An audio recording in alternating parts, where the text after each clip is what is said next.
From the dawn of time, our ancestors have left us with the tales. Stories which speak of things that they have seen and lived alongside by, feared, respected, and even looked to some of them as godlike. Modern man refers to such things as spirits, extraterrestrials, demons, cryptids, creatures and entities of all kinds, and so much more.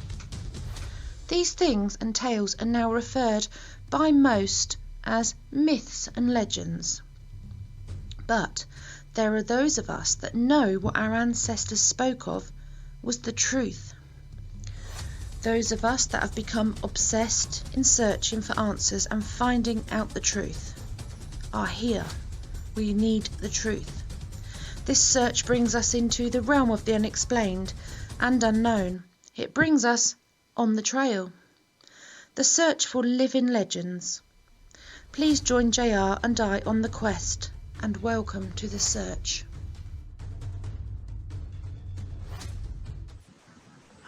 Hey, good evening, everybody. Welcome to another edition of Trail in Search of Living Legends. I think we're up around episode 20, something like that. Somewhere around. Sound right, Shawn? Yeah, somewhere in there. That's for this year, anyway. Anyway, Gary is he's running a few minutes late. He's got some other stuff going on, but he will be with us in about 10 minutes. And of course, I have my partner, Mr. Shawn Wilson, who I started this show with many moons ago. Shawn, what's going on, brother? Oh man, just living the dream. Living the dream Right. Out here in Nebraska, land of corn and Bigfoot and maybe dogmen. I don't know. Let's figure that shit out. That's right. Maybe Nick can help us figure it out. Yeah. And it is an honor to. This is the grand finale of our 3-part series, and with Mr. Nick Valente. Nick, how is it going, my friend? Hey, Jeremiah, doing good, doing really good here. It's finally good to see you again, man. God, it's been feels like it's been years, man. We, it's not that we don't talk often, but yeah. Yeah, right. We don't talk every day, but it still seems like years. But yeah, I just want to say something. Nick. Yeah, we appreciate everything you've done for us, man, and I think Shawn will agree with Gary and I after the show that you're in the top 2 or 3 we've ever done, and that goes for both seasons. I appreciate it. You're a lot like the 3 of us, so get ready. The 4, 5. Well, with Nate, we got Nate too. The 5 of us, we're going to climb down that rabbit hole together, and I'll explain that a little later, folks. But anyway, yeah. So Nick, for all those that weren't, we did our first episode. God, it's been a month, probably a month by now, huh? A little bit over, yeah. A little bit over a month, yeah. For those who weren't able to catch the first 2 episodes, and for our cohort here, Shawn, could you just kind of give us a background on yourself, if you don't mind? Okay, well, currently I'm serving as the director of the North American Dogman Project, Region 3. That's the northeastern section of the United States. We have 6 different regions. Region number 6 is all the way out there. It's the European and the rest of the world. Let's put it that way. I have a site on Facebook, part of the NADP, and it's called the North American Dogman Project, Region 3. I also run International Dogman Project, and it's dash Nordic countries. It's based in Finland out there. I have an admin, this Finnish young lady who is also an admin with me, so we're able to keep up on anything that's happening in the European, Australian, New Zealand, Russian, China, Indochina, Indonesia, all over there, every other section. Well, look who decided to join us. Look who the cat dragged in. Mr. Gary. Speak of the devil, we were just kind of getting in the next bio, but I have the pleasure of introducing one of my other partners, and my mother from another brother, my brother from another mother. Why don't you correct me on that? Damn it, Gary. Mr. Gary Spikes Jr. Gary, how's it going? There he is. Hey, sorry guys, I was trying to wind the other one down. You don't have to apologize for anything. Speaking of which, Nick, I need to get with you. The fella that I was just on the show with, it has a close-up eyewitness account of a dog man. Oh, wow. I need to, within like, what, 20, 30 feet, was it? Jeremiah? Text. Oh, yeah. 20, I need to get you 20 feet. Yeah, he wants you on, he wants you on his show, and he wants to talk to you about his sighting also. Wow. And I also told the crowd we were gonna break some news to him later too about our new venture. I spoiled the fun yet. I waited for you. So anyway, so Nick, want to keep rolling with your bio? I forgot where we were. Well, I've been doing cryptozoology for well over 22 years. Before that, I was doing the paranormal, but it was kind of unsatisfactory to me to what I was doing. And cryptozoology, with the Loch Ness Monster, the Yeti, the Bigfoot, Sasquatch, I mean, you name it. I hadn't even heard 22, 23 years ago about a dog man. I mean, the closest I would have ever known was a wolf man, but that's another story. If you want to find out about that again, I can reiterate it for your audience, how I got onto Dogman.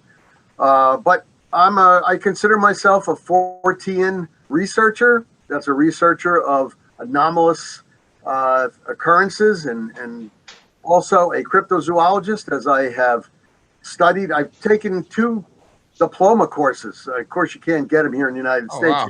Europe for them. But I've taken 2 diploma courses in cryptozoology because you really have to know what you're talking about. Can you do that online, right, Jess? I was able to do it online because of the of COVID. So Okay. that's the only way we were able to do it. They would send me the paperwork, send me the books, send me the study sheets and everything, and do it online. But they weren't that easy. I mean, they were pretty hard. You had to do essays. I'm sure. It was essay questions, and people actually corrected them. I mean, it was just like going to college again. And I took 2 of them, 2 different schools. And of course, I continue reading books. I think I've read over, 132 different cryptozoology books, on different cryptids or combination, everything. And currently, last year, I just finished up with a bachelor's of science in zoology. And currently, I'm working on a master's degree in zoology because I've always said you have to know the real animals before you can actually identify the cryptids, because sometimes they're mistaken for cryptids. Yes. Something might be totally mistaken, and you don't want to go chasing after something that's not really a cryptid. I'd rather find something that's unknown than find something that is known. Right. That's pretty cool, Nick. I didn't know that. Very, very cool. Very cool. Yeah, I just try to keep up on the knowledge, and I want to give the people out there, anybody that talks to me or anybody that asks any questions about it, I want to give them the straight dope on it. I want to make a couple of things clear. One thing about the NADP, we are a no-kill organization. However, you have a total 100% right to protect yourself any way and every way you can, which, people are not happy about it, but I'm going to say it. Firearms are included. I push bear spray, which is a type of pepper spray. I push loud whistles. I push electronic gear that puts out a high-pitched tone, anything to protect yourself with. But you do have a right to go out in the forest, and you do have a right to go home. Yes. And we're not out there hunting down dogmen or Sasquatch or Mothman or anything like that. We're out there to do the research. We're out there to collect the evidence out there.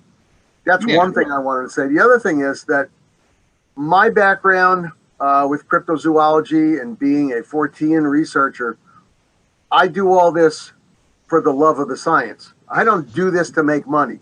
I have my own money, and it's foolish to say nobody needs money, but I have what I need, totally have what I need. Mm-hmm. And I don't ask people to donate money to the NADP, and nobody ever will. I understand your program got hacked, several weeks ago. Somebody trying to do you. We don't do that. In fact, I send out patches. I don't know if you can see the patch here. Oh, I was so furious. I send out the patches to people for free. It's on me. I had it made up. I send it out. It's on my dime to send them out through the mail and everything. And you know, anytime I make any kind of people call it swag, like shirts or hats, or actually here's an NADP hat. Oh, that's awesome. You know, I don't charge them any more than it would cost me to have made the hat and mail it out. I mean, after all, I don't do this to lose. I do kind of lose because mailing costs are crazy these days, but I'm not in this to make money. I'm not in this for fame or fortune. There are a lot of people out there, and I could mention their names, but I won't because I don't want to give them any more advertisement than they already have.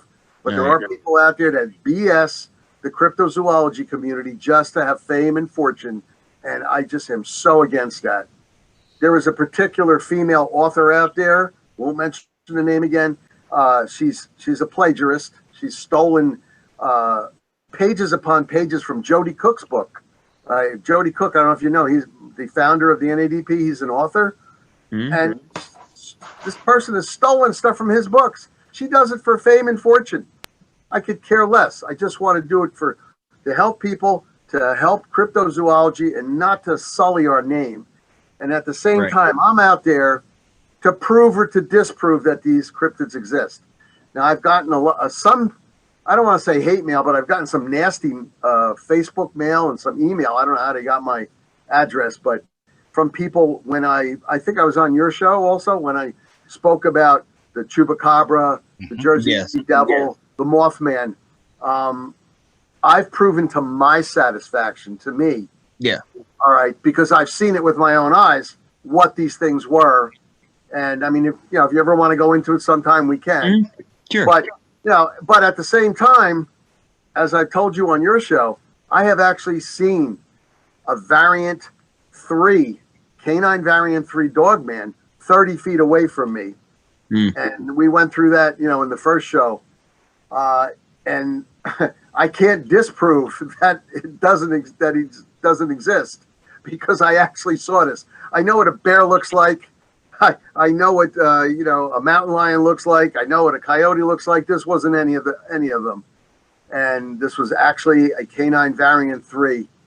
And so I mean, I disproved 3 things, but this one here I can't disprove. I can't disprove a Sasquatch because I haven't seen any. Not that I haven't tried to find them. No. But I'm going to tell you, it's quite an adventure. I do this for the love of it all. Yep. Same with us. Yep. Yeah, I mean, I make my money another way, plenty of it, and I just do this for cryptozoology. Oh, hey, here. Absolutely. Here's something I made a hoodie. There's the back. That's the Baxter hoodie. That is awesome. There it goes. There's a sleeve, and then we have another sleeve, and then here's the front. Man. Oh, damn, where's the front? Let's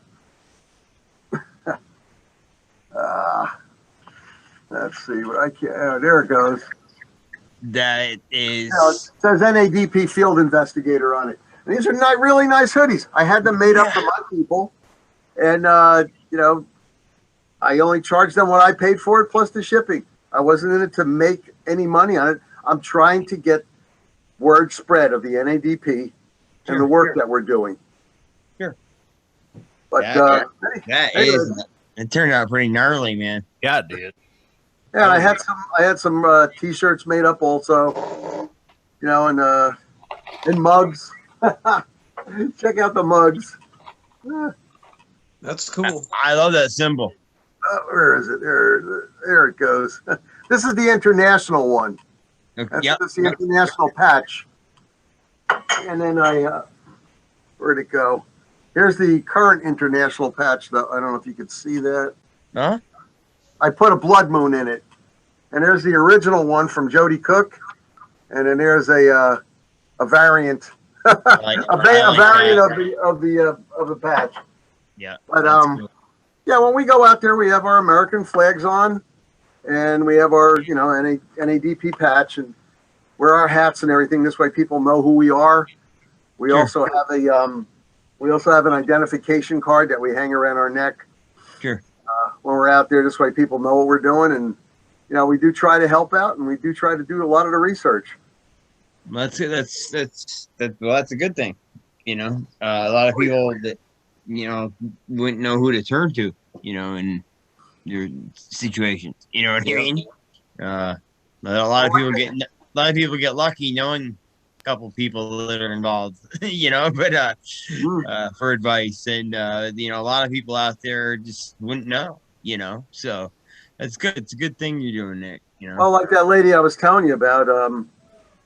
Actually, I should back up. I wanted to tell you the last 3 weeks have been crazy busy.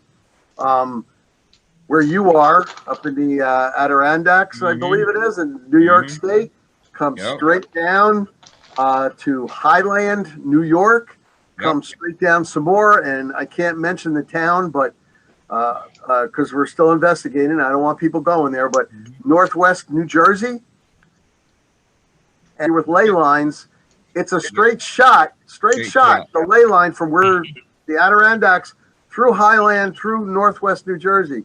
And I'm like, what the heck's going on? In the last few weeks, we've been getting Dogman sightings like crazy. Yeah, that blows my mind.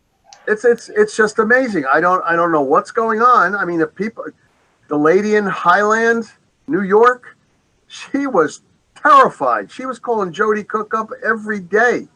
I finally got her on the phone. We went there, and just to make a long story short, went there with 2 other investigators, and we found that it was actually Sasquatch. It's not Dogman, because she reported a 12 to 15 foot cryptids out in the backyard. Well, she said beasts, but there's no bears unless they're polar bears back there, and there was no polar bears.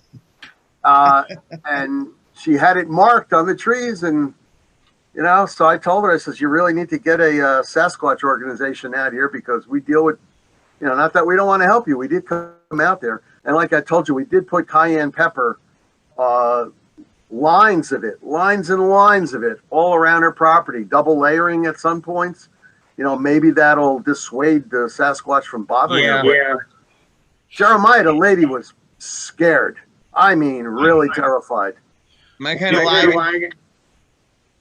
Folks, give you an idea of the scope of. Well, we got some. Gary's lagging now. Oh man. Test. We got some echo for some reason. Yeah, it just went away. That's weird. Just give people the idea of the scope of Nate's group.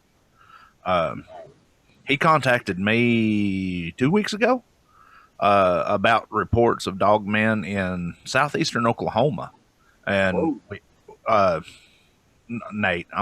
Nick. And we went down and investigated it actually this last weekend, and he had people down there, and we actually crossed paths on a kind of cool. That is the scope of this organization. It's not just New Jersey. I mean, they're out here in the Midwest too. And when I say we crossed paths, I actually was able to talk to the people that they had interacted with, and and Nick, I wanted to give your folks, I don't even know who it was, but the amount of professionalism that y'all had made a very big impression on these folks. As long as they were polite, that's okay with me then. Yeah, they the folks that your guys had interacted with said that your guys was very professional, and actually they said they was a little bit intimidating when they first came out with just their appearance because of the professional, you know, having the gear and stuff. And then once they got to know them, they said they was just very sympathetic and very professional about the way they do things. And like I said, I don't even know which team you had out here, but it was the ADA. To me, it was quite cool being an Okie and knowing the folks, and your guys is coming in and helping out here, and it was interesting. Gary, did you get to talk to them? I talked to the folks that your people talked to personally. Yes. Oh, okay. You didn't get to talk to our people. No, not to your guys. No, they had already left by the time we got there. But I would have wished that you would have spoken to them. All tier 1 guys, former tier 1. Oh wow. Well, I think you would have enjoyed that. Oh yeah. When I got a hold of Brett, he's the guy that contacted me, and I put 2 and 2 together, and me and Dad shot down there. when I talked to Brett, he said that your guys was just so professional and so just spot on. Like I said, he said when they first stepped out, they looked like a SWAT team. Yeah. Once he started interacting with them, and the amount of professionalism was just straight across the board phenomenal. I don't know if you can see it. We've switched over. Well, I guess you can't see it. We switched over to the black multicam. It's the green and black. And yeah, I can't really tell from here. No, you can't see it from here because of the lighting. That's too bad. But I don't know. Do I have anything here to light it up with? Let's see. Yeah, you really can't tell. Yep. No, I can catch it. I'm catching it a little bit. A little bit. Some other time. I'm gonna have to get the lighting better over here. But yeah, Gary, they're down there. They're in Ohio and one in Florida right now. And as I was telling Jeremiah, I had to grab 2 other guys and go up to Highland, New York for this lady with the Sasquatch problem. But I knew it wasn't going to be a dogman problem because an alpha dogman, I mean, the biggest alpha dogman you're ever going to find is sub 8 feet tall.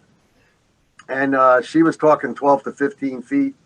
And she had her nephew mark it on a tree, you know, where she saw it and where there was a branch broken off. And I was like, wow, it's just amazing. But like I said, I wish we could have found some of that ghost pepper because that would have been even better, Jeremiah. The ghost peppers, yeah. Yeah, I mean, I don't know where you can find that in powdered version and enough. I mean, you know what a coffee can looks like? Yep. You know, that's what we had. The cayenne pepper, the hot cayenne pepper. Okay. This stuff is really, you got to handle it, you know, pretty gingerly because you don't want to get. I hope to goodness that y'all don't ever come into my country and do that because that'll ruin my dog's nose. And I would probably be firing. Oh, that's right. You got the hair missile. Yeah. Yeah, I'm gonna have to. So in the future, be sure and remind me that if I interact with any of your team, to not bring the dog. No, this was special. This was totally special. Okay. You know, I told you ahead of time. We all have 3 canisters of a type of pepper spray. You know, 2 bear spray and one. Once again, this size pepper spray. This is a stream, and bear spray is a conical shot. And, you know, you can get it. That'll shoot out to like 35, 36 feet. But we wouldn't, we told her already that what we were going to do, we're going to put stuff out there. And I would never put it out near your dog. Your poor dog. Oh God. He's too beautiful. It'll burn a canine's nose up quick. We used to, with some drug dogs, they'd sprinkle cayenne pepper in the bottom of the car. Oh my God. It'd run. And you know, the antidote for that is fresh air and water. Yeah. And recently I was told this one fellow was using some kind of detergent, Dawn dishwashing detergent with water. Problem is I wouldn't want to get Dawn in my eyes. Me either. So we usually use clear water, but how do you do that with a dog? You kind of can't. The only thing you do with a dog is to take him in a car and let him stick his head out the window rather, while you're driving. But it's still going to take a long time to get out of a dog's nose. So definitely you're right. But see, this is the reason why I've been preaching to people, if you're going to go out in the forest area, you're not going to go with a trained team or people that know what they're doing, to please take some bear spray with you and learn how to use the bear spray. I mean, you know, you still have to pull a little pin before you can activate it. That's a safety feature, right? And can you imagine you're out there and say a mountain lion's coming at you, or a bear even, and you're squeezing the trigger and it's not working. It's because you didn't pull the little pin. So learn what you have. I tell everybody, please learn, you know, the equipment that you're using. Yeah, it's like a weapon, a firearm. Practice. Exactly. Yeah. Learn how to reload and everything. But anyway, Gary, I'm very happy that the interaction, you know, between my group and your people out there that you know was an excellent interaction, because they're supposed to be like that. All the teams are like that. The team right now in Florida, my God, I can't let out too much where they are, but They're actually chasing after a Dogman variant that is off these charts. The variant chart here, it's a Rougarou, they call it. Mm. They're down there right now, and they're having a heck of a time because they ran out of insect repellent. Ugh. And Louisiana, it's Florida area. That's where they're popping back and forth into. I'm telling you, it's not good for them out there, and it's miserable, because it's muggy. Doesn't matter what time of the year it is, it's still muggy down there. You're in Oh the yeah. swamp. Oh yeah. Oh. So Nick, do you want to kind of get into the if you don't have anything else say, do you want to get into the variance a little bit from one to Yeah. Oh, sure. Gary, can you is If there you're any way able you to could put one up. you could put that up on the screen so we can go through them? Yeah. As soon as I find them, give me just a second. Sorry, I'm a little bit off my game tonight. No, yeah, you're good. You're good. This is what I've been looking forward to. Learning about these variants. Oh, share screen. Screen 2. Share. All right. Got them up there nicely. Very good. There she be. All right. Well, there's 7 variants, and if you look over to the right, top right, you'll see Type 3 Variant 3. It says Sasquatch with a muzzle. That's up in the air whether that's a Dogman or not, but that's what you would call the Gugway. Gugway. Yeah. Gugway. The Gugway type Sasquatch, the violent one. Gugway meaning face eater. You don't want to meet up with that, and that's what I was kind of concerned, because when Gary went out there, I was concerned that's what he was going to meet up with, and that's kind of rough. It's a rough thing to deal with if he did have to bump into one. Gary, when you're up there, what did you have any tracks you found, or did you find anything? After the show, I'll get with you. Actually, okay. I've got some tracks, and they're all 4-toed. Oh wow. Yeah, we'll talk about it. Okay. But anyway, the Type 3 Variant 3 is awfully huge. It's super aggressive. I don't know why they threw it in with the Dogman variants, but I think they're still up in the air as to what that is. Yeah, we've got them up here too, near right,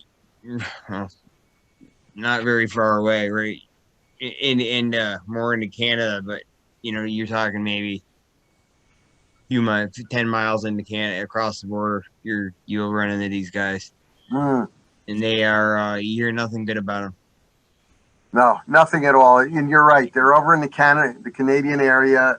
Yeah. And generally the out towards the southwestern area.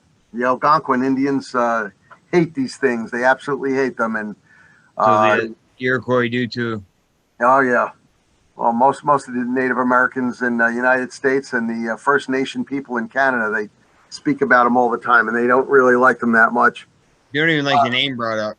Yeah. Oh, yeah. No, they don't want, because they are extremely paranoid about it. And that's the only word I can use, because what they say is if you bring the name up, you might bring them to them. It's sort of like a skinwalker, or the Wendigo. They'll show up, and you don't want them showing up. So, and they don't want to they will not talk about it. And they definitely don't want to speak to me about it. They'll speak to fellow Native Americans, but they don't really want to speak to, the white guys about it. And I can understand why. The only reason why I do have a lot of information on it is because my cousin on my mom's side of the family actually met an Algonquin, a Canadian Algonquin Indian, when she was going to college in Canada. And they were married, and she lives with him. Very well-educated guy. As a matter of fact, he likes our American coffee. It's JB coffee, Black Rifle coffee, as a matter of fact. So I made him a deal. I said, listen, I want to talk to you about it. He goes, I'll talk to you, because he knows me. He's known me for a while. He says, as long as you bring the coffee. So we stayed up many, many, many nights, and it was like an interview, but just like a conversation. Sure. But we were drinking that coffee, and he was loving it. So I had to bring a couple extra bags to leave it there when I left as a little present for educating me. There you go. But, as we go across the top, going from from right to left, the type 3 variant 2 is actually similar to the canine variant 2. All right, in that the canine variant 2 looks like a hyena, and the type 3 variant 2 looks more like a wolfish type body, and but he looks similar to them. So that's a lot of times people kind of confuse them when they do have a sighting. I want to get to it, when we talk about it again, but the hyena-like one, the variant 2, is not seen that much. But when they are seen, they are a violent breed, very violent, similar to the Sasquatch with the muzzle at the top there, the variant 3, type 3 variant 3. Going across to type 3 variant 1 is the most common one that people generally would see or have an encounter with. It's not the one I had an encounter with, but the type 3 variant 3, very smart, very ninja-like. They're usually, they don't hang out. The different variants don't hang out together. They all have their own like little tribes. But the type 3 variant 1 is very, very stealthy. How can I say? They're excellent hunters. If you see a pack of deer running and you've heard that there are dogmen in the area, it's typically the type 3 variant 1 that would be chasing a deer down. Going down to the bottom left to the canine variant 1 is the second most popular one seen or encountered. And you usually see this one because people say, oh, it looks like a wolf. And as you can see, the head does look like a wolf or a German Shepherd type with the ears popped up. And all of them, when you do see them, every one of them, all the variants, I want to say, because there was a report by an individual in the last 3 weeks that he reported seeing a dogman with his ears down. Negative.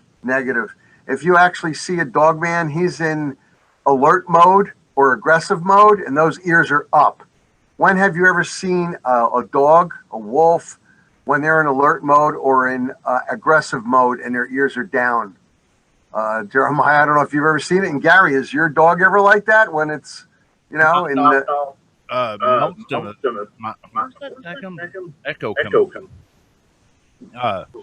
In my experience, most of the time when a dog drops its ears, they drop their tail. That is a submissive fear state.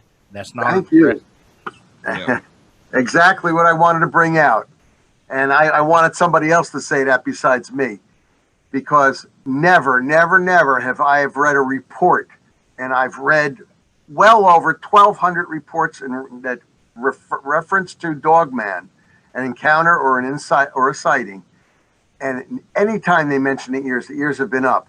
This particular individual came out with a report that happened decades ago down in Tennessee and said that he reported seeing the dogmen with their ears down. Negative. There's another red flag that came up for me on that one. But I won't talk about him too much because I don't want to give him advertisement either, because I don't want to bring negativity down on the cryptozoology community. Somebody coming out with trying to be for fame and fortune, and that's the only reason why this person's coming out with this. But getting back to the canine variant 1, that's your most common one. Again, very stealthy, not as stealthy as the type 3 variant 1. And he's a little bit bolder. And in which case, I'd like to pop over to the canine variant 3. Even though the canine variant 4 looks nasty and he's the soldier, the canine variant 3 is the largest of the dogmen. You can tell he's put together. He is put together like Arnold Schwarzenegger on mega steroids. Vicious but smart. All these variants are very smart. And people have asked me, well, why do you make that comment? Because my comment's made purely on the fact that they do not want to overtly cause trouble. They know they're outnumbered. They know how the human race. They're smarter than people think they are. Just like Sasquatch, Bigfoot, Sasquatch, whatever you want to call them. They understand that if they're seen, if they cause a problem, if they start attacking humans, humans will not stop until they have eradicated them from the face of the earth. So they understand that. But to get back to the canine variant 3, if you look at that thing there, that's the one I had an encounter with. And Gary, I'll speak with you later. You know, the gentleman that you had spoken to that wants to talk to me about it. My encounter was 30 feet away from this exact variant, variant 3. And I originally, as I spoke to you guys about it on my first time on your show, I wasn't looking for a dogman. I didn't know what one was. It was September 13th, 2013, approximately 11:36 at night in the Watchung reservations in New Jersey, the hills and the mountains of New Jersey. I was trying to take a shortcut home. I have a Jeep Wrangler. I've got KC highlighters on there, about a 500,000 candle power worth of lights. I lit up a stop sign that I saw because underneath the stop sign was a bicycle, and I didn't see a human out there, but I did see a large black creature, I want to call it, because I was far away at the time, and I thought it was a bear. I thought I was coming to the aid of a human who was being attacked by a bear, because I was putting 2 and 2 together. Large creature, bicycle, parked up against a stop sign, maybe they're in trouble. Now, mind you, I was armed at the time. I was coming from doing some training, and I had a 10mm Glock. I also had several canisters of bear spray. I got out of my vehicle after parking 30 feet or so away from it, totally lit this thing up, and I just kept looking up because this thing I was later to find, well, the next day, later to find out that this canine variant 3, which I didn't identify until several years later, because I thought when I looked at it that this was a werewolf, guys. I thought it was a werewolf. I didn't know what a dogman was at the time, and back in 2013. Yeah, even though I've been in cryptozoology for a long time, I knew nothing about this. And I studied the subject, trying to find out what this was. And I did go back the next day with 6 other gentlemen who were armed, and I did measure it off against the stop sign, and it measured 7 feet 7 inches tall. Now, I want to just to reiterate for the audience, because they may have not heard this the first time around, I didn't try to advance on it. I was just trying to see what it was eating. What it was eating was, it had a small deer in its right paw, and the nails looked to be anywhere from 4 to 6 inches long, the claws. Man. And I had the bear spray in my left hand. I had the Glock 10 in my right hand. And if this thing would have moved on me, I would have hit the pepper spray just to give me a chance to fire on it, because this thing was huge. It was absolutely huge. People have asked me, oh, well, weren't you peeing your pants, or weren't you scared? And no, I was there. I'm former law enforcement. I'm also former paramilitary, and we're taught to stay our ground or to advance. And my training my whole life, and just me, who I am, martial artist all my life, and not that I'm going to fear things, but I don't fear things the way other people fear things. And I was just standing my ground, looking at this thing, trying to figure out what it was eating, and it was eating a deer. And much to my relief, that's what it was doing. The whole thing took close to a minute. It never looked at me. It was looking towards the stop sign. I was in front of it. I lit it up, and it didn't even care. I got the sensation, and I don't know if you would call it mind speak, or I don't know if you would call it some sort of infrasound where it's trying to penetrate the thought to me, but it didn't care. I got the feeling that it was more like, you don't matter. That I didn't matter one bit. I was not a threat to it one bit. It just stood there eating the deer. I could smell an odor of urine and blood, and it didn't smell like it came from the deer either. I mean, it was all over the entire area. I mean, wow. It was a nasty, nasty smell. But that's what it smelled like to me, a combination of urine and old blood. And, it had blood on its hand. It had blood on the ground. The next day when I went back, I discovered there was still blood there. After close to a minute, this thing just walked off into the brush, into the trees, because it's a highly forested area. I heard it moving off, which is why I say they're flesh and blood.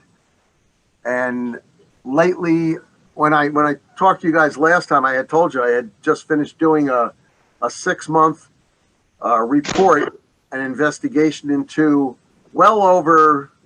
at this point it's even more now, but well over 386 reports of Sasquatch and Dogman. And I was trying to correlate it with what they all had in common when people encountered them or saw them. And what they had in common was either before they had the encounter or after, or before and after they saw a light or an orb in the sky. And the same thing happened with my encounter, guys. I'm looking at you straight in the camera face right now, and I'm telling you, with my encounter, I saw a canine variant 3, and when it walked off, I was there checking my 6 and all around me because I thought maybe it was going to try to circle around me. And I got back into my vehicle, locked up the doors. Not that it probably would have mattered with something that size. I think my estimation, approximately 600 pounds. By the way, the color of the eyes was an amber color. And the smell was just something that was unbelievable. A lot of people in their reports don't talk about the smell, and I don't see how they can get away with not saying anything about it. Just like this fellow that reported being in an incident in Tennessee, he never mentioned any smell. But I hate to tell him, every report I've ever went through, somewhere along the line, somebody is going to say something when questioned about it, but they don't just come out and say anything. In any case, I got back in my vehicle, and what I saw approximately off to my right, about 120, 130 feet, there was a light in the air, in the sky. It was like an oval type of a light that soon disappeared.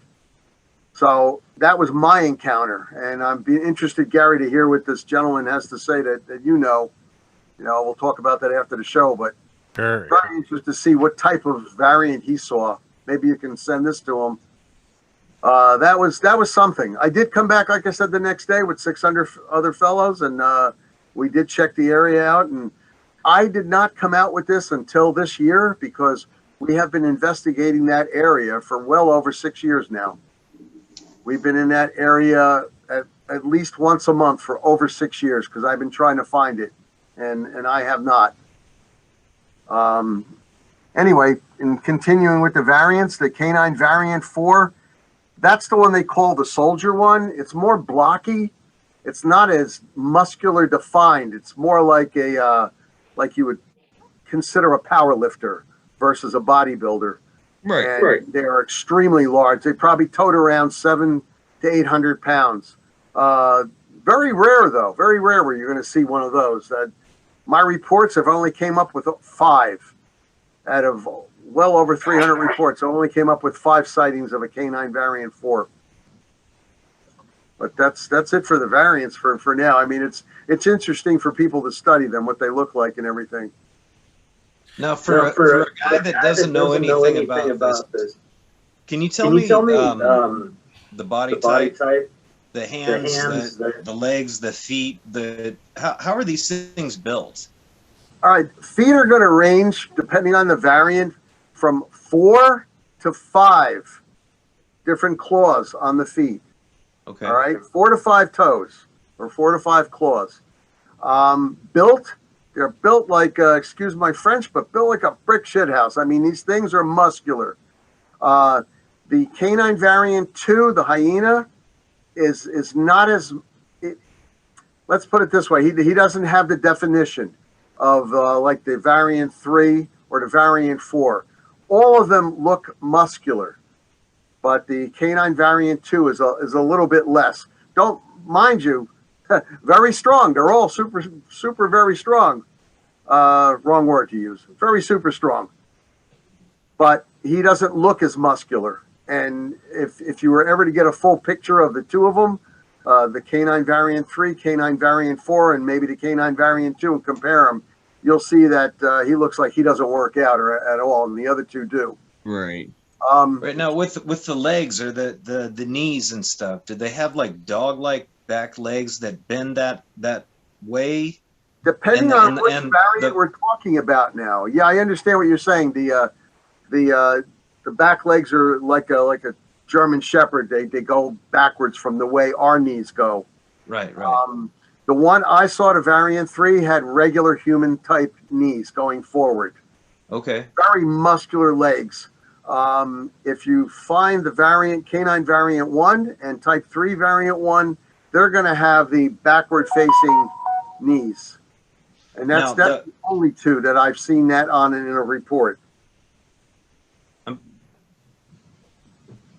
Go ahead. I'm curious about the hands too, or the paws. You said it had the really long claws on it. Did it have like digits like we do, or was it like a dog paw? 5 digits on the hands. 5 digits. Generally, though, you're going to see the 3 center fingers. You're going to see claw marks from those first, because those are the 3 most prominent ones. Nails are going to range anywhere from 3 inches to 6 inches at the longest. Good God! I mean, it's absolutely amazing. Nick, yeah, I'm not going to sleep tonight. Nick, what is your ideas on the cause of the variances? Do you think it's just genetic disbursement, or do you think it might be actually different breeds, or different? Just what do you think? You know, there's so many stories about why the canine variant 2, the hyena, looks like it does versus what the type 3 variant 1, the canine variant 1, and the other canine variant 3 and 4, why they look like that. And the canine variant 4, they're saying, I've only read a handful of reports, but let's look at the canine variant 4. They're saying that it bred with a mountain lion type of thing. I just can't Almost picture a feline instead of a canid then. Right. Yeah. And they're saying that the canine variant 2 bred with a hyena type, I guess a feline once again. And they're saying the canine variant 1 possibly with a wolf, mated with a wolf. It's, you know what, I'd rather talk about this whole thing more in depth off the air with you guys. Yeah. I don't want to offend people with the vernacular I'm going to have to use and some of the terminology I'm going to have to bring up. Right. Okay, yeah, for sure. Understand where I'm coming from. Plus, I can give you more of an insight and let you guys decide if you want to put it out in a future episode. Absolutely.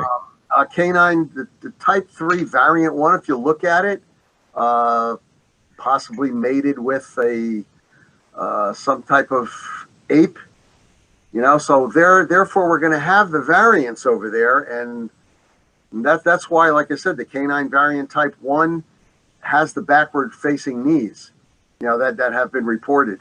Yeah. So like I said, well over 1,200 reports that I've had and read and went through them with a fine tooth comb. A lot of times people don't give you all of the particulars. I was lucky enough, however, to have other people that I could contact where they got the reports from, and they were able to let me put me in touch with the people that made the reports. And I got to tell you guys, over 55% of the people that came out with the original report, even though they were afraid of being ridiculed, they did talk to me. Now, the other people beyond the 55%, they didn't want to talk at all. They either did not respond, they didn't want to have anything to do with me, in just clearing up on and clarifying some certain things on their reports. I guess they had been ridiculed, about what was going on, and I can understand that. There was a report of a gentleman that was in, I think, Jeremiah, were you telling me about this, or fellow in his deer stand? Yes. These guys know the story. Right.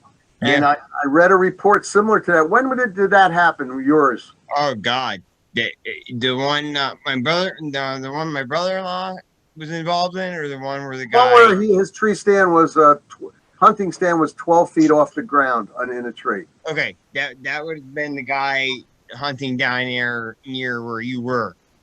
All right, how long ago? 25 years ago. Okay, well, you know what? This might even be the same one. This might even be the same one because 25 years ago. Yeah. I read a report where a gentleman was in his tree stand, a hunter, and a large cryptid, and we're calling it a Sasquatch, almost came face to face with him. He was sitting on a small stool up in the tree, 12 feet off the ground, and he came face to face with a Sasquatch. Looked him right in the eye. And he looked him right in the eye, and that thing had to have been 15 feet. Stopped it. It stopped. It turned, stopped. Unbelievable. Turned, walked away. And now, mind you, I'm a cryptozoologist and I study it, but I don't study it as much as the Dogman.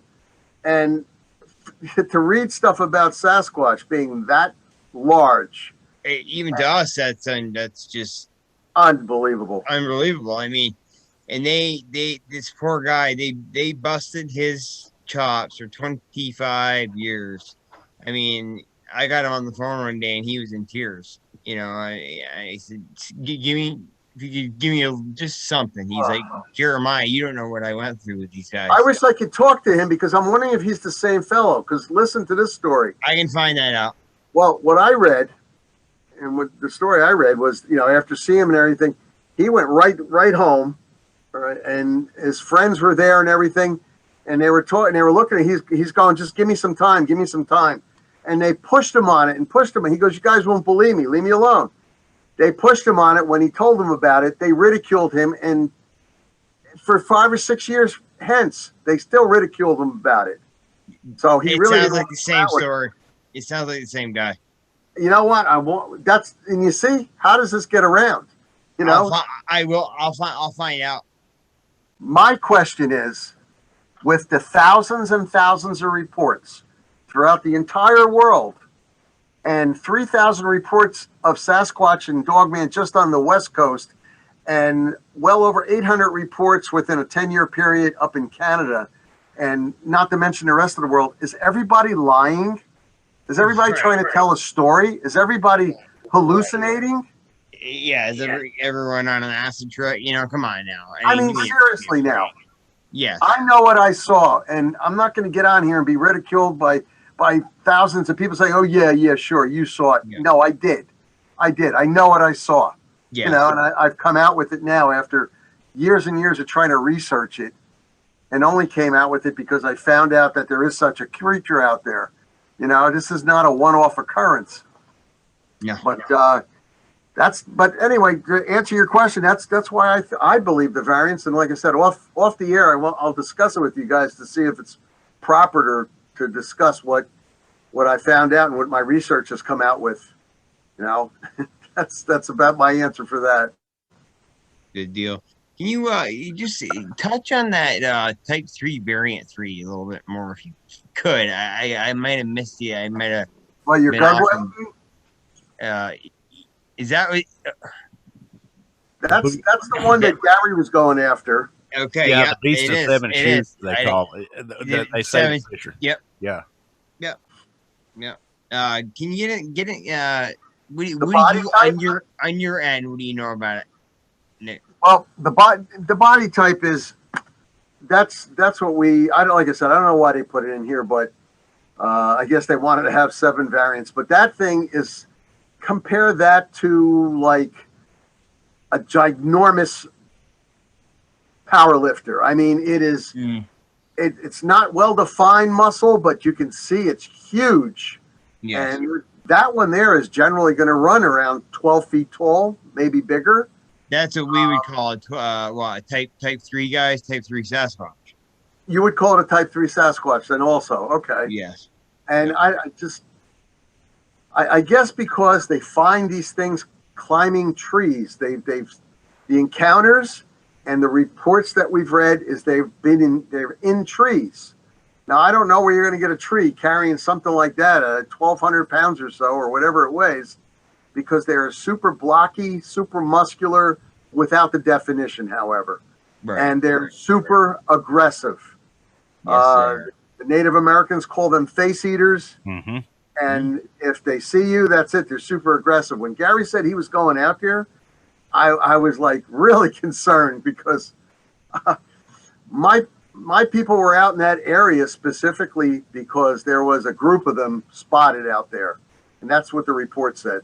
So, Gary, if you and I guess your dad, Yeah, but you guys would have had a hot time, I'll tell you. what was bad is Dad wouldn't even get away from camp. I'm 4 miles in by myself. No, By yourself. Oh my By God. myself. And wait until you see that. Did I send you that video of the tracks? No. I'll send it to you. What was funny is the track that we found, or one of the tracks we found, was about 10 feet from my tent. Oh, that's 10 feet great. from your tent. That's great. Oh, that's wonderful. You didn't have perimeter alarms up or anything like that? Nah, I do things a little different. We'll talk about that after. Yeah. Okay. Once in a while, we can be that kind of group that is kind of like a do what we do, not what we say. Yeah. You know, I'm sorry. I'm the joking Jeremiah, side. after seeing that variant 3, like I said, my rule, I broke it the other night because this lady was just begging and she was terrified, but never with less than 7 armed people. You know, when I want to clarify it though, it's not just on a casual sighting or somebody says, oh, let's go out and check out the area. This is on a solid report. We've backed it up by contacting maybe a forest ranger. We've backed it up contacting several people. We interview people from the area. I mean, we do a lot of research before we actually are going to pull a bunch of guys and go in. That's why the group that Gary's people met up with, I mean, it was about 3 weeks worth of research before they went there. I mean, besides using Google Earth, besides getting, when you get there, they're buying maps, topography maps of the area and everything. I mean, you're not going to mess around with something like that. And I try never to break my rule. That was the first time I broke it the other night, but this lady was pleading and she really wanted some help. And, and my boss, Jody Cook, he called me up and he said, listen, can you get down there? And we did. But like I said, it's Sasquatch. And luckily it's Sasquatch, not Dogman. Yeah. So hopefully this lady, they won't bother her anymore. But from what I understand, she was cooking for her parents and dumping entire meals into the garbage can. There's her problem right there. Well, her parents weren't eating. I mean, this lady's older and her parents were way older. She's caring for them. And I guess it was a draw. They're going to be pissed at her now. She doesn't keep putting out. See, and that's the thing too. You're cutting them off their snack called turkey, and she might have some more issues. Well, yeah, because they call it gifting. Never gift. Yes. Sasquatch. No. And there's no such thing as gifting a dog man. There is no such thing. Forget about it. You're the gift if it decides that you're that much of a threat or it feels like it. But in her case, her gifting is probably going to cause her a problem unless all the cayenne pepper we put out. And I want to say it's like the protecting the president. We put rings, different layers of rings around her property of the cayenne pepper. And I'm just hoping that all this rain that we've had doesn't wash it away, up there. So, and I did put it on her windowsills. I put it around near her garbage and everything. And, we were out there and making noise and making a nuisance of ourselves. But I don't know whether that large branch either fell or was thrown at us. But, it caused one of our guys to wrench his knee out. So that's one down. The tier 1 guy too, Gary. I'm telling you, he did not see that. I want to know where you're finding all these tier 1 guys. They're like scarce in our organization. I will definitely answer your question right after the show. I wasn't even tier 1. I was tier 2, and I thought I was bad. But good Lord. I can't talk to you on the air about it. signed all the paperwork saying I will not disclose anything, and I'm not like these guys that want to make money off of, the fact that, I have some little knowledge of something and I'm going to write a book. But I respect that. I'm a United States citizen, United States patriot, and I'll go by what our government wants for now anyway. But yeah, guys, that's pretty scary stuff. And Gary, you're a brave guy, Gary, going out by yourself. Oh my God. Well, I'm guilty of it too once in a while. Let's address this right quick. Okay, I've got a different philosophy than a lot of people. I seen the Sasquatch. The one that I seen was 9 to 10 feet tall and 5 foot shoulders and 18 inches from my face. That's the reason I say when it comes to Dogman, I don't even want to think about it because when I go out, going by myself, I would prefer, if I'm going to go out and engage, I would prefer to go by myself. And me and Jeremiah, we talk about this a lot, and Shawn has. I've made allowances with my creator. Being Buddhist the way I am, I have made allowances. If it's my time to go, it's my time to go. I don't go out to engage in a firefight with these guys, but I'm dealing with a total separate entity than you are, that you guys are.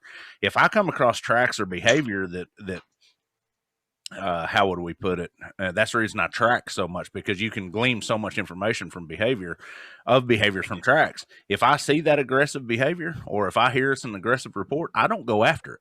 I know anything can turn, or you can meet something else out there.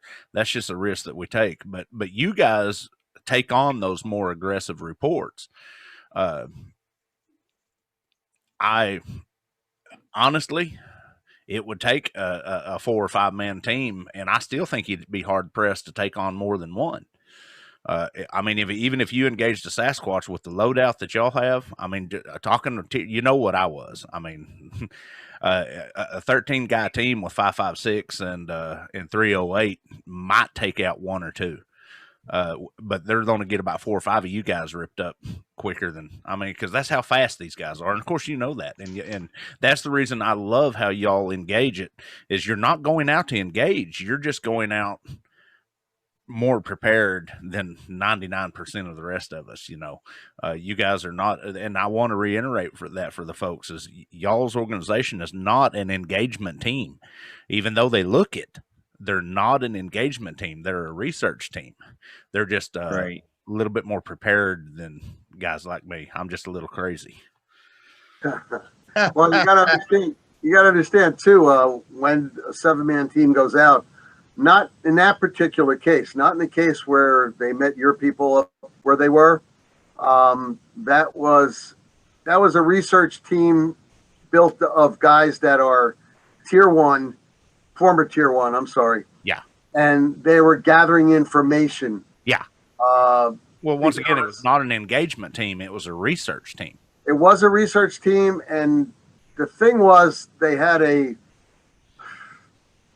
everything led to type 3 variant 3. All right. But since it's in our charter and it's one of the 7 variants, they were out there. But Gary, the reason why I was afraid about you being out there by yourself is because they said more than 1. They said more than 5. Yeah. So that's kind of rough. Well, give you an idea what I engaged this weekend. I've got the audio. There was at least 4 north of me. 1 came through camp, and then we heard it. I say we because I've got my dad listened to the audio too. We heard probably about 7 more across the lake. Oh my God. One of the first times in my 20 plus years of experience of engaging things is one of the first times I was scared. And then my stupid butt the next morning, once the sun comes up, goes and hikes 4 miles in. Unbelievable. You are truly unbelievable specimen of a human. And I'll send you I'll send you the audio here in a little bit. I don't want to engage the team on the. I wonder if that was 2 family groups. I was just wondering the same thing. Man, even having that's a good sized family group in itself. You know what I mean? That's the smallest track I found. Yeah. in that 4.5 miles of running, Yeah. the smallest track I found was 17 inches. Oh my God, you are Massive. spot, guys. He is spot on, Oh my God. because what the team found was Jeez. close to 18 inches Uh-huh. and approximately 6 inches wide. 18 inches long, 6 inches wide. Just give me about a minute. I'm gonna do something. That's just, Guys, you know what? I'm trying to figure out why, if this was what we're thinking it was, the variant 3, they call it the 33. I'm trying to figure out why it just didn't put its hand into the tent, grab him by the ankle, and drag him out. And I'm thinking that, did you guys have at least 4 different firearms there? Gary? No, You didn't have 2 rifles, 2 pistols? I had a long gun. I had my 338. I had my 45. My dad had his 9 and a 12 gauge. So yeah, I guess you. All right, so 5. Now, think about it. These things are like a wolf, like a dog. Their olfactory senses are highly developed. They could smell things. You had 5 guns there, probably thinking that there's 5 humans there because they could smell the gun oil. sure. They could smell the gun oil and the gunpowder. So Yeah. I'm trying to figure out why they didn't drag you out of your tent. It's just amazing. I don't know. You was talking about tracks. The ones we found, I'm glad you said it before I said it because, like I said, 18 inches. There you go. Oh. That's it. What is that about across? That looks like a good 5-6 inches across. That was at the toe. It was about 5 inches. Now you got to understand that was in wet grass too. This was 2 hours. 2 hours after I initially found it. All the grass in the center was pushed down when I first found it. But I went. And look at your foot. Yeah. Yeah. What are you, a 10? Yeah. I couldn't believe it when I saw those. Wow. I can. I mean, come on. Did an NBA basketball team just run and practice through the woods over there near you? Because I'm sorry, that's pretty large. Nick, this was in our camp. That was in your camp. That was in between mine and my father's tent. You know, those look awful familiar to some of the prints I was finding in North Carolina as well. You live a charmed life, Gary. Oh my God. You know, that is one of the few times that I was glad I didn't take my fur missile with me because I'm afraid that they would have had a whole different attitude. You know they don't like them. You know they don't like dogs. Yeah. But in saying that, I've done this a bunch by myself. I prefer to do it by myself. And that was one of the few times that I was actually intimidated. I got about 4 miles in and we'll talk about it after the show about the valley and here's a kicker. I can't say that it was the target species that did it, but I found a stack of stones 4 miles in, and I'll show you pictures of that afterwards. But once I got in there and I got to thinking about it, I would have never came out of there if they didn't want me out of there. No. Unless they was totally out of the area, because we didn't hear nothing once the sun come up. And I didn't, the freshest, even after I got about 4 miles in, the freshest track I found was probably an hour and a half, 2 hours old. Now, the team that was in from NADP that was in your area, they specifically went out there because people were harassed by these things. They specifically went out there not only just to research and find out what's going on, they went out there and they laid out some special cayenne pepper in the area too. Yeah. To try to discourage them from coming back to the area. And I mean, they laid out a lot. They went through 20 coffee cans worth. Well, let me throw something at you that was interesting for us. The first night we was there to the north of us, and come to find out we was about, I think, a mile east of where your team was. To the north of us, we had 3 light anomalies that looked like a flash, a spotlight flash. Yeah. And then it went black, and then it came up again on top of or above another hilltop. And my dad kept saying it was an orb and all that. I said, "No, Dad, that's a searchlight." Yeah. So, yeah.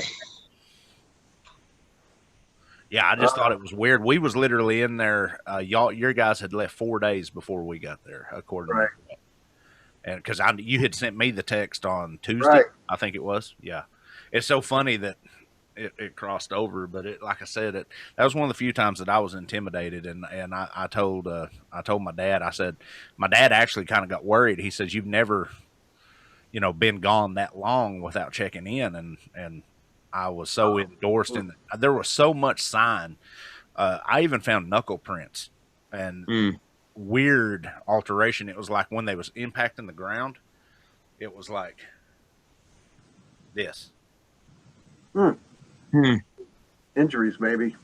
The only thing I was thinking, like if they was putting Kind of, yeah. down like that, but yeah. Gary, I hate to tell you this, but they're still out there. Oh, I know they are, and I'm going. No. I mean the team. My team is still out there. Are they? They have not come back yet. They're not due back for another 2 days. They're specifically hitting certain quadrants. They're actually trying to push them away from a certain area because these people were harassed. And I tell you what, the next time if they're back in there, get a hold of me because I know that outlying area about 20 to 30 miles. I know every square inch of it. There's a network of caves just across the river. Oh, about 5 miles in. I wonder if they found. I didn't get a report on that, but I wonder if they found the caves. Yeah. Well, what we'll do next time if we get a report. First of all, the only reason why I wanted to clarify something, the only reason why we got the report is because somebody was injured. Evidently, they tossed something and somebody actually got injured. They tossed a very large log. It hit a car. A person that was in the car was injured enough to have to go to the hospital. And then they got sick and tired of having their camp, harassed. They went to the forest rangers. They went to the police. Nobody was seeming to do anything for them. Forestry department just said, "Oh, it's just bears." I don't know. I didn't know bears got involved in log tossing contests. Right, exactly. All I know is it was a warning. What else can I tell you over there? They're trying to spread, like I said, they're spreading the cayenne pepper in certain areas to get them away from the populated area and the camping area and not have them come back and mess with people. From what I understand, and I'll tell you this, and we spoke about this before, is they evidently did a stupid thing. They did some gifting. There was a broken down tree in the area that was broken down, physically broken down. And it didn't come up from the root. It was broken about 4 feet up from the ground. What they did was they put some treats, some candies and stuff on there. Went back the next day, the candies and stuff were gone. Okay. Sure. They did not continue putting stuff out there because that's not what they went out there for. Well, you told me sweets too. You feed them sweets, you're like a junkie. They just did it for shits and giggles, the people, the humans that were out there. And not knowing, right? Somebody read about that. Oh, it's good to do that. We'll make friends. Yeah. You make friends, but you got to make friends every day. Like I said, I'm Dogman, not Sasquatch, but I do know a lot about the Sasquatch, and that's one thing you just don't do. You don't do it. If it was Dogman, I would have put a ton of chocolate out there. I'll fix them. You know what chocolate does to a dog, right? Yeah, they can't digest it. Nah, they'll get pissed, I'll tell you that much. Woo. It'll make them sick. Whipped cream out there, then I'll fix them. Getting a little silly now, but yeah, they'd really like the whipped cream. But Gary, I'll tell you, man, they must have thought there was 5 people there with you. Oh man, amazing! That's funny. You kind of remind me of oh gosh, what's his name? You remember the Jerky Boys back in the 90s? Oh Jesus, God, I haven't seen that in years. The Jerky Boys. Yeah, when you were talking about the Dogman, this guy does a whole deal on it. He calls himself Frank Rizzo. That's funny. Frank Rizzo, yeah, I remember that show. That was a long time ago. Yeah. I'll tell you one thing. Our international group that's based in Finland, our girl out there, Johanna, she's the main researcher and field investigator. she decided to put 2 pepperoni pizzas out in the forest area, up in the trees, in an area out there. And I was like, you got to be kidding me. I had to warn her off, tell her not to do that, you know? And I don't think they took to that too well, you know? So No, that's I kind of warn people off. Please don't put food out there. Let them get their own food. You know, it's easy, especially when people are. I think I might have told you this, but there was a guy. You know, he called me and he had busted my butt chops all 3 years. You know, calling me Bigfoot, Sasquatch. Hey, Sasquatch, how you doing? You know, he calls me years later and he says, Jeremiah, can you stop down here? I said, why? What's going on? He said, just please, can you please stop down? Well, I go to this area and it's a very active area around here. And I said, what's going on? He's like, and he was wondering why he had these 9-foot hairy beasts running around his property and, you know, giving him hell, pounding on his walls and screaming in the windows. And well, it turns out grandma that he inherited the house from had been feeding a family group of Sasquatch for 30 years. Oh my. So that needless to say, that was the cause of the problem. But you know, we ended up being able to. We didn't get them. We weren't able to get them out of the area. We were able to push them back. You know, push them back out of his zone, out of his area. They had theirs. We tried. We weren't able to get them out. Really. Some of my tactics back then might have been considered a little controversial, but you know, we accomplished the goal. You know, we got, you know, they were safe once again. But yeah, she's been feeding these things for 30 years. The guy that called in a favor is the guy that was calling you Sasquatch guy and Bigfoot guy and all this other stuff? That was the same guy? The guy that called in for a favor, that was the same guy? Uh-oh. Yes. Oh, you can hear me. Okay. Yeah. Did you say to him, who's your daddy now? Because you helped him out. Exactly. Well, we were, you know, we were enemies. He's just one of those guys, you know, he's complete skeptic. He was always a complete skeptic. And, you know, I'd meet him at the bar. I'd see him in the bar. He'd buy me a beer and he'd just bust my balls, you know. Yeah. So, you know, who's your daddy now, right? Exactly. Here, I helped you out. I'm going to tell you. Hey, can you guys throw up the variant picture again? I just want to go over foot size, some fur color. Give me just a second. Now, on these things, as opposed to on the Sasquatch, it's hair. Now, with these dogmen, right? Is that something you don't want to, can't really get into on the air, or I mean, not a big deal. You got cut out. The audio got cut out. You said. I was saying how, you know, Sasquatch, it's hair. You know, and I'm sure you guys are going to agree with me. With the dogmen are, you know, would you consider it hair or fur? I would consider it hair. Okay.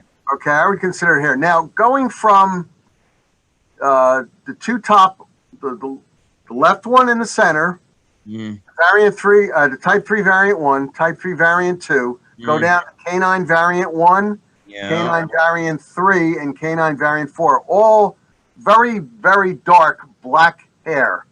Okay.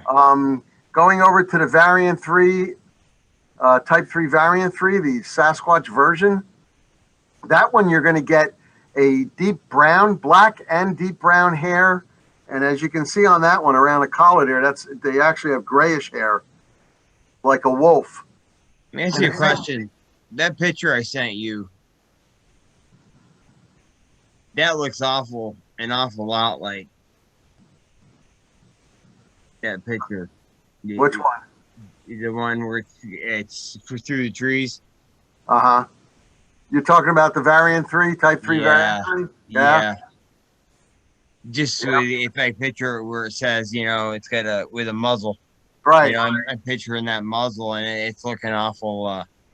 From the picture you sent, that walrus type mustache that it has is actually the upper lip area. That it does look like the one you sent me. Yes, it does. But just to continue down to the canine variant 2, the one that looks like the hyena. Yeah. That's generally a dark brown to medium brown hair with some gray going through it sometimes. And then go over to the soldier one, the canine variant 4. It's generally all black, but you will get some variations in the hair color with some gray, dark gray in it, like once again, like a wolf. Going back to foot size, the type 3 variant 3, once again, a Sasquatch. That's the one that my team that was up there near Gary actually have.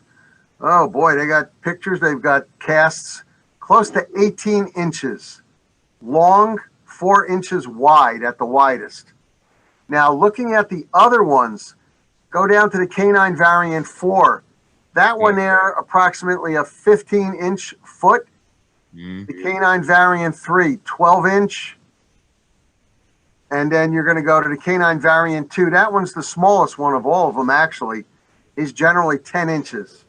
Then you go to canine variant 1, type 3 variant 1, type 3 variant 2, all around the 10 to 11-inch size.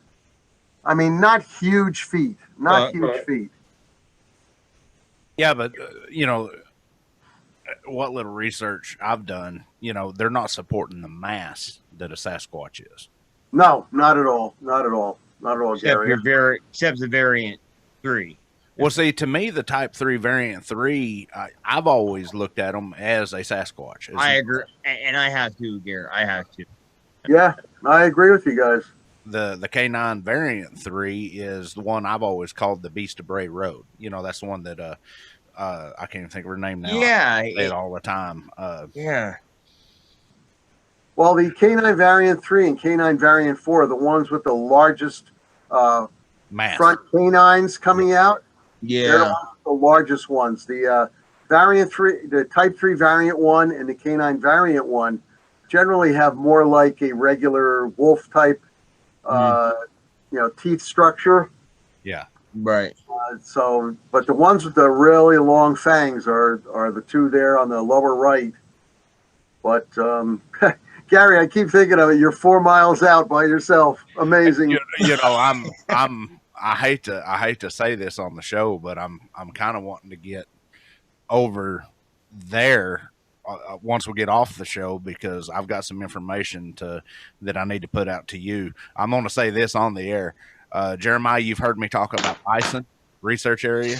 Yeah. That's it. Oh.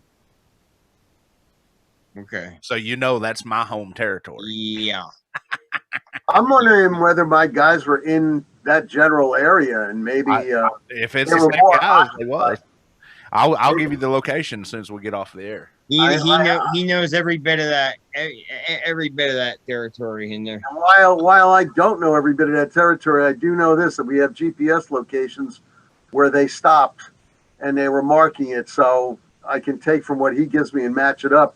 Yeah. Maybe the team that you saw out there, maybe they were chasing them in another direction. Well, if it's the same bunch, and when I say the same bunch of Sasquatch, there's been teams chasing them guys for 10 years now. I mean, there's so many Bigfoot researchers that runs through that area, right? And we'll talk about that off the air. Yeah. I'm sorry, audience. It's some things you just can't talk about. Yeah. It's all for your protection too. It's like it is. You can't go out there and just think it's another day in the park. And like I say a lot of times, and I'd like to say it on this show again. You're going out there saying, "I'm going to find Sasquatch. I'm going to find Dogman," and what is your game plan? I know I say it a lot, but what is your game plan if it finds you? Or what is your game plan if a bear finds you, or a mountain lion? You know how vicious a mountain lion is? I mean, seriously. You might get away with a black bear, but a brown bear, no. A grizzly, no. You know, we're talking about some dangerous creatures that you know of, no less a Sasquatch, a Dugway, or a Dogman that you've confronted. It's not going to happen, people. Any type of Sasquatch. I mean, yeah, you got the Gugway, which is no doubt the worst, but any in my opinion, they're different breed. There's different subspecies of Sasquatch. That's just my personal opinion, and I think they can all get ugly. Anything could get ugly at any time. You're right. Anytime. Anytime. I mean, my aunt's little poodle. This thing got really nasty with a delivery man. I couldn't believe it. I mean, this thing's a little thing, maybe 17 pounds.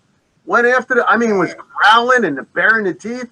So if we're talking about a gentle dog, this dog's gentle around children, and this thing is freaking out. Can you imagine something out there in the woods and say you scare it accidentally? And some people think they're funny. They go out there with ash cans and different firecrackers. Yeah. Oh, yeah, I'm going to scare the Sasquatch. I'm going to scare the Dogman. Well, you might have pissed them off. Exactly. Yeah, they're not to be gamed with. These animals aren't. They're not your furry forest friends for sure. No, without a doubt, they're not. Guys, we're something came up. Something just came up. Before us got to talk. Anyway, we will make a quick announcement. We are going to be once a month doing a show with Nick. We got different cryptids. It's going to be on different cryptid each month. So we will get more into that.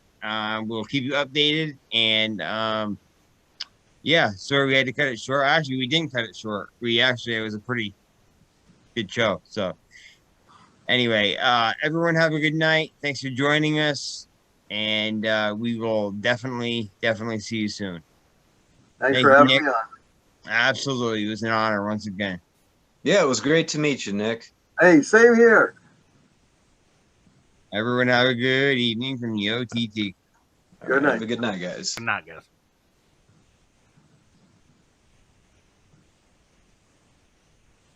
Let me know when.